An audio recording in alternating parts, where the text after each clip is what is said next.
Welcome back, ladies and gentlemen. For the next standalone session titled New Age Payment Processing, it's my pleasure to introduce and welcome Mahesh Patel, President, Group CTO, AGS Transact Technologies. Mahesh, over to you. Hi, good afternoon, everyone. I hope you are able to hear me and see me. I would just start with a few slides so that you know what we do and which company I work for. So in AGS, basically, we provide payment solutions.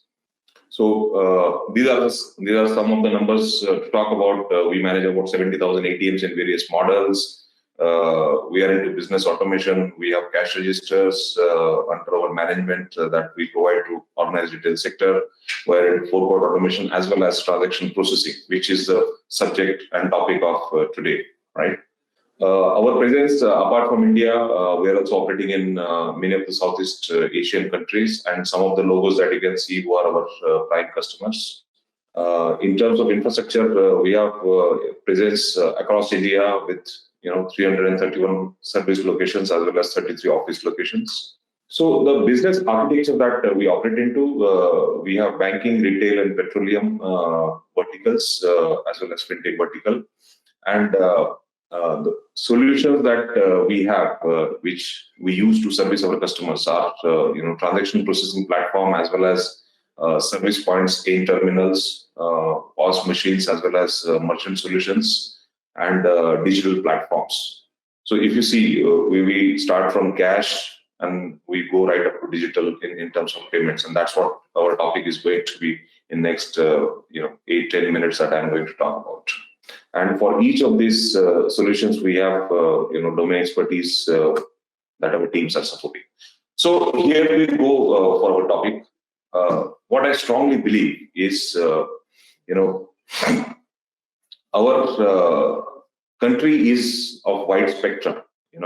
As I think in the previous session, one of the speaker, Rishi, I think he was talking about dominance of cash. At the same time, there is a growth of digital. So any payment processing, when we talk about new age payment processing, it has to be, the payment processing infrastructure has to be such that it can accommodate multiple participants.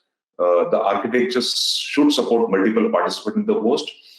It should be able to support variety of interfaces and integration that can increase the speed of deployment. It can support multiple form factors, very, very important. And it should be seen as a very trusted partner, trusted infrastructure. So, apart from the security, cyber security, physical security, it should also have fraud prevention as an integral part of that particular infrastructure, so that customer feels safe when they are doing transaction. The capability of solution should be such that it should be faster go to market, so that business guys can think of some solution, some idea, and it could be deployed very, very quickly. And one concept that I see this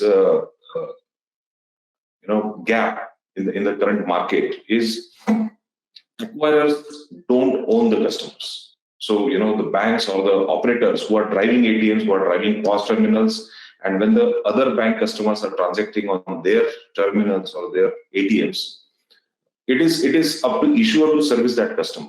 If there is any dispute, it is issuer who takes care of that. If there is any complaint, it is issuer who takes care of that, right? So they have to always go through issuer. I think there is a need that acquirer should also start owning the customer, just as issuer. So how do we go about this new age payments? If you start your journey in the morning, you go to, you get into your car or you get into any public transport. So right from ticketing, toll and transit, fueling, you pay at various points in restaurant and, a shop. So all of this can be in different form factors. You may want to pay at toll and transit using your FASTag. You may want to pay at your restaurant using UPI. You may want to pay at public transport using a contactless NCMC card, and so on. There are different form factors which are available right now in the country. And good news is all of them are being used. because of number of customers that we have. That's a major advantage that we have. And if you see the rural in last 2-3 months of the lockdown period, I'm sure many of the participants would agree over here that AGS transactions, those it shot through the roof because of the aid that government processed and distributed among 37 crore people in India. So depending on season, situation, any method of payment can peak, and any number of transactions or any method of payment can go down as well in terms of number of transactions. So the pitch here is that your platform should be capable of handling different form factors, different channels, but it has to be single platform. You cannot have disparate systems handling different form factors, different payment methods.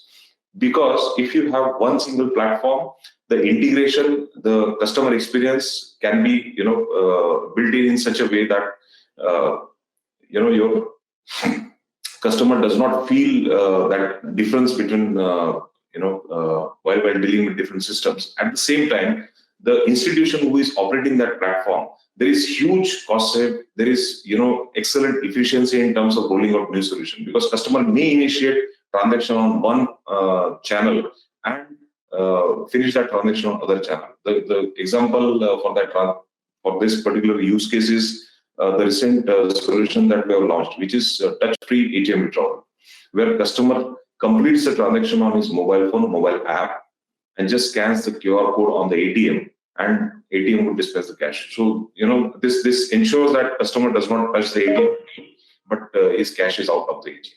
So there are a lot of use cases like this which can be built if those all these method of payments are processed through one single platform where those are tightly integrated.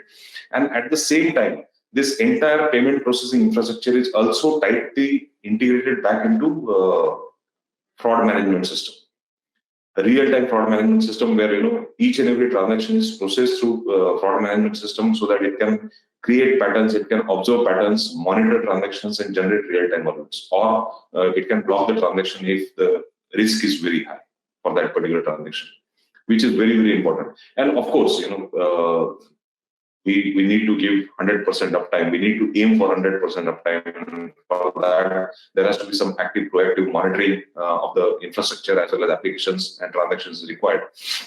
So that's how the overall functional architecture is built for this new age payments that we talked about. Are we practicing it as a company? Of course, yes.